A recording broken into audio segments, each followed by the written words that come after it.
दोस्तों, एक छोटी सी कहानी जिसके द्वारा आप जानेंगे कि कैसे आलस आपके जीवन में आप पर हावी होता है और कैसे आप उसे अपने जीवन से बाहर निकाल सकते हैं। तो चलिए कहानी की शुरुआत करते हैं। संगीत। एक बार एक बहुत आलसी नौजवान लड़का एक महात्मा के पास आता है और उनसे पूछता है कि मुझे आलस क्यों आता है। फिर भी महात्मा उसे लड़की को उत्तर देते हुए कहते हैं कि आलस आने के दो कारण हैं, आई जानते हैं। शरीर में अलसी के कारण क्या है? पहले कारण यह है कि जीवन में कोई बड़ा लक्ष्य ना होना और दूसरा कारण है कि हमारा माँ और शरीर कैसे कम करता है उसकी समझ ना होना। जिसकी जीवन में कोई बड़ा लक्ष्य नहीं है उसके जीवन से तो आलस जा ही नहीं सकता, लेकिन जिसके जीवन में कोई लक्ष्य तो है लेकिन उसे अपने शरीर और माँ की समझ नहीं है, वह भी आलस की चपेट में आ जाता है। हमारा माँ बहुत ही बड़ा कलाकार है और ये हमें मूर्ख बनाने में ज्यादा समय नहीं लगता है। अगर तुम ध्यान करना चाहते हो तो यह तुमसे कभी भी ध्यान करने के लिए माना नहीं करेगा। यह तुमसे रहेगा कि ध्यान करना ब्रह्मा मुहूर्त में ज्यादा अच्छा होता है। अपना तो तुम ब्रह्मा मुहूर्त में उठ पाओगे और ना ही तुम ध्यान कर पाओगे। यह तुम्हें धन कमाने के लिए कभी भी माना नहीं करेगा, लेकिन ये तुमसे रहेगा कि धनी सब कुछ थोड़ी ही होता है और ये कभी भी तुम्हारा विरोध नहीं करता, बल्कि यह तुम्हें मूर्ख बनाता है। और कमल की बात यह है कि तुम मूर्ख बनते हो। फिर वह लड़का उन महात्मा से पूछता है कि तो फिर इसका समाधान क्या है? महात्मा महात्मा जी कहते हैं कि जो ये तुम्हारे साथ कर रहा है वही तुम इसके साथ करो, यानी कि तुम्हारा माँ तुम्हें मूर्ख बना रहा है तो तुम उसे मूर्ख बना। जब तुम्हारा माँ तुम्हें रहेगा कि कुछ डर सो जाता तू उसके बाद कम करूंगा तो तुम उसे कहो कि कुछ डर क्यों, ज्यादा डर सोऊंगा लेकिन उससे पहले कम पूरा करूंगा। तुम्हारा माँ तुमसे रहेगा आज स्वादिष्ट भजन खाऊंगा तो तुम तुरंत उससे कहो स्वादिष्ट क्यों, अति स्वादिष्ट खाऊंगा लेकिन उससे पहले 1 घंटे व्यायाम करूंगा। फिर वह व्यक्ति उसे महात्मा से पूछता है कि लेकिन कब तक मैं अपने माँ को मूर्ख बना? फिर भी महात्मा जी उसे कहते हैं कि जब तक तुम अपने आलस से मुक्त रहना चाहते हो तब तक तुम्हें अपने माँ को मूर्ख बनाते रहना है। फिर वह व्यक्ति पूछता है कि कभी कभी तो ऐसा होता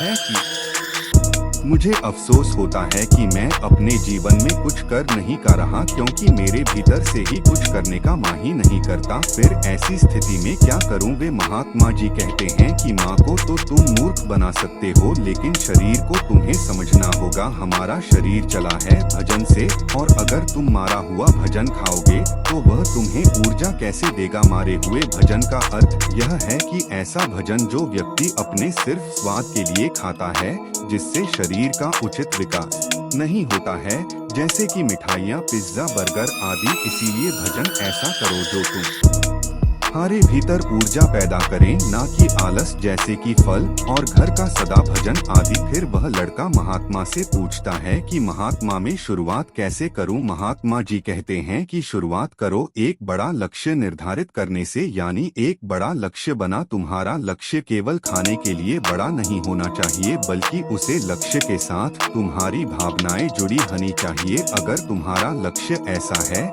जिसके बड़े में सोच कर ही तुम्हारे आंखों में आंसू आ जाते हैं तो तुम्हें कुछ और करने की जरूर नहीं है। फिर तुम्हारा लक्ष्य ही तुमसे सब कुछ करवा देगा। और अगर लक्ष्य इतना बड़ा नहीं है या फिर तुम्हारी भावनाओं के साथ जुड़ा हुआ नहीं है तो फिर अपने लक्ष्य को खोजना ही अपना लक्ष्य बना लो। जी प्रकार भगवान गौतम बुद्ध ने बनाया था, उन्हें पहले अपना लक्ष्य थोड़ी ही पता था कि वहाँ मिल जाएगी मंजिल, वे तो सिर्फ निकाल पड़े थे। संगीत। आशा थी माँ में लेकिन वह भी टूटने लगी थी, लेकिन अंदर से प्यास इतनी गहरी थी कि लक्ष्य को प्रकार ही रही। जब तक तुम्हें यह पता नहीं चला कि तुम्हारा लक्ष्य क्या है, तब तक तुम अपने माँ को मूर्ख बनाते रहो जैसे वो तुम्हें बना रहा था।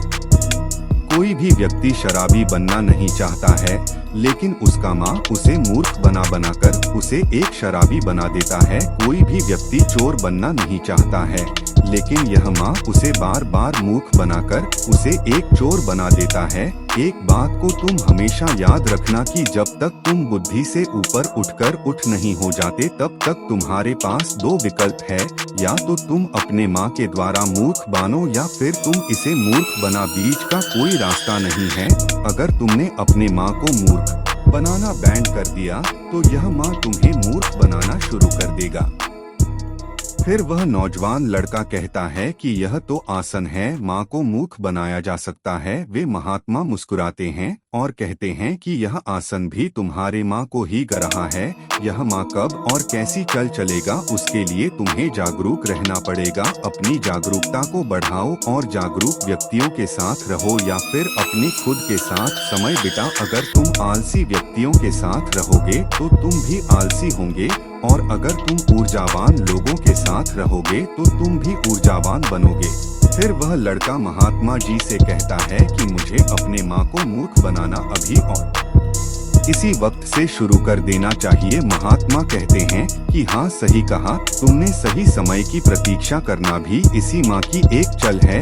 इसीलिए अभी और इसी वक्त से कम पर गजो।